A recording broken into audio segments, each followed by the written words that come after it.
ঈশ্বরের ধন্যবাদ হোক, ঈশ্বরের নাম উচ্চকৃত ও গৌরবান্বিত হোক। আমি রেভারেন্ড পার্থ চ্যাটার্জি, ঈশ্বরের দাস, আপনাদের বন্ধু।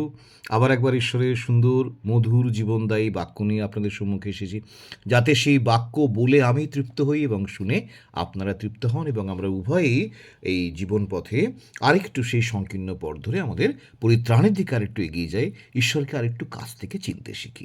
ঈশ্বরের ধন্যবাদ হোক। আজকে এই বাইবেলের যে বিষয়টি নিয়ে আমি আলোচনা করতে চাই, সেই বিষয়টির হেডিং আমরা দিতে পারি আমাদের সুপরিচিত বিষয়, সেটা হচ্ছে লবণ এবং দীপ্তি হওয়া। এবং এই লবণ এবং দীপ্তির কথাটি আমরা মথিলিখিত সুসমাচারে 5 অধ্যায় 13 এবং 14 পদে পাই, যেখানে বলা হয়েছে বিশ্বাসীদেরকে সেখানে আহ্বান করা হয়েছে যে তোমরা পৃথিবীর লবণ, কিন্তু লবণের স্বাদ যদি যায় তবে তাহা কি প্রকারে লবণে গুণ বিশিষ্ট করা যাইবে, তাহা আর কোনো কার্যে লাগে না, কেবল বাহিরে ফেলিয়া দিবার ও লোকের পদতলে দলিত হইবার যোগ্য হয়। তোমরা জগতের দীপ্তি, পর্বতের উপরে স্থিত নগর গুপ্ত থাকিতে পারে না, আর লোকে প্রদীপ জ্বালিয়া কাঠার নিচে রাখে না, কিন্তু দীপাধারের উপরেই রাখে, তাহাতে তাহা গৃহস্থিত সকল লোককে আলো দেয়। তদ্রূপ তোমাদের দীপ্তি মনুষ্যদের সাক্ষাতে উজ্জ্বল হোক, যেন তাহারা তোমাদের সৎক্রিয়া দেখিয়া তোমাদের স্বর্গস্থ পিতার গৌরব করে। সুন্দর কটি কথা, এবং এটি সেলফ এক্সপ্ল্যানেটরি। এর মধ্যে পরিষ্কার করে বলা আছে আমাদেরকে কী হতে হবে, লবণ হতে হবে। লবণ অত্যন্ত সাধারণ একটি জিনিস। আমাদের মাসে হয়তো আমরা শয়ে হাজার হাজার টাকার মুদির মাল কিনি, তার মধ্যে লবণ অত্যন্ত কম দাম। লবণের থেকে অনেক বেশি দাম হচ্ছে হলুদের, জিরের, বা কাসুরি মেথির, বা অন্য সব মশলার দাম। তেলের দাম অনেক বেশি, চিনির দাম লবণের অনেক বেশি।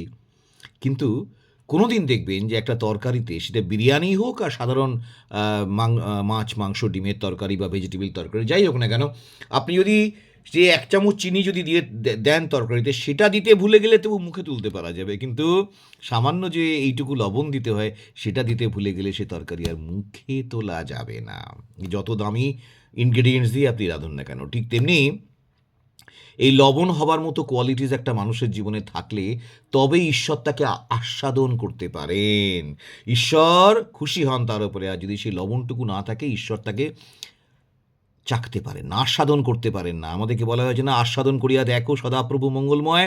তাহলে আমরা যদি ঈশ্বরকে আস্বাদন করি, আমরা মঙ্গলময়তা পাবো। আর যদি ঈশ্বর আমাদেরকে আস্বাদন করেন, তাহলে কি পাবেন? তাকে সেই লবণাক্ত স্বাদ পেতে হবে। আর সেই লবণ হচ্ছে কি আমাদের ক্যারেক্টার। কেননা এই লবণ আমাদের শরীরকে সুস্থ রাখে। কম বেশি হলে শরীর অসুস্থ হয়, ঠিক মাত্রায় লবণ শরীরকে সুস্থ রাখে। এই লবণ ছিল বলিদানের অঙ্গ। বলিকে লবণাক্ত না করলে বলিদান দেওয়া যেত না পুরাতন যুগে। আমরা জানি লেবীয় 2 অধ্যায় 13 পদে বলা রয়েছে। এই লবণ ছিল নিয়ম প্রতিজ্ঞার অংশ। দুজনে হাতে লবণ রেখে যদি প্রতিজ্ঞা করতো, তাহলে সেই প্রতিজ্ঞাটা থেকে পালন করতেই হতো, চিরস্থায়ী প্রতিজ্ঞা হয়ে যেত। গণনা পুস্তক 18 অধ্যায় 19 পদে বলা রয়েছে। এই লবণ ছিল জীবাণুনাশক। এবং সদ্যজাতদের স্নানের জন্য লবণ ব্যবহার করা হতো। আমরা যদি জিহিজকেল ভাববাদী পুস্তকের 16 অধ্যায় 43 পদ দেখি, তাহলে দেখব যে সেই লবণের জীবাণুনাশক গুণের কথা সেখানে বলা হয়েছে। সদ্যজাতদের স্নানের ক্ষেত্রে যাতে ব্যবহার করা হয়। এবং এই লবণ যদি মানুষকে যদি ঈশ্বরের কাছে গ্রহণযোগ্য হতে হয়, তাহলে তাকেও সেই লবণের স্বাদে লবণাক্ত হতে হবে।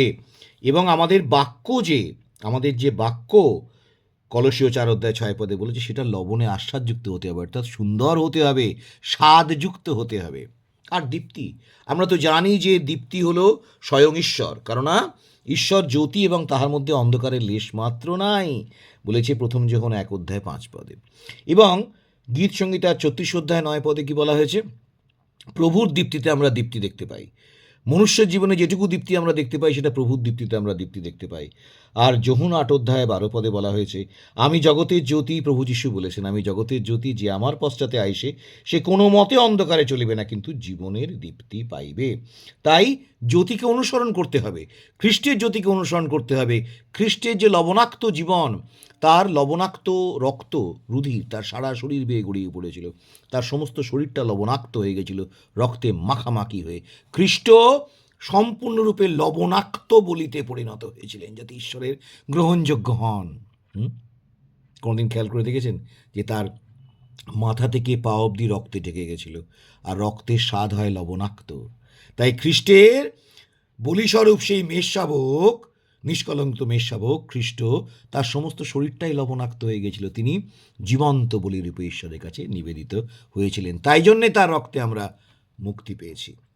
তাই আমাদেরকেও লবণ হতে হবে, দীপ্তি হতে হবে, দীপ্তিকে অনুসরণ করতে হবে এবং দীপ্তিকে প্রতিফলন করতে হবে, যাতে আমাদের জীবনে ঈশ্বরের দীপ্তি দেখে বহু লোক ঈশ্বরের গৌরব করে। এটাই হচ্ছে বিশ্বাসীর জীবন। প্রার্থনা করি যেন আমরা সকল বিশ্বাসী যেন ঈশ্বরের দৃষ্টিতে লবণ এবং দীপ্তি হতে পারি। ঈশ্বরের ধন্যবাদ হোক, ঈশ্বরের নাম উচ্চীকৃত হোক, গৌরবান্বিত হোক। ঈশ্বর আপনাদের প্রত্যেককে প্রচুর পরিমাণে আশীর্বাদ করুন। Amen, amen, amen.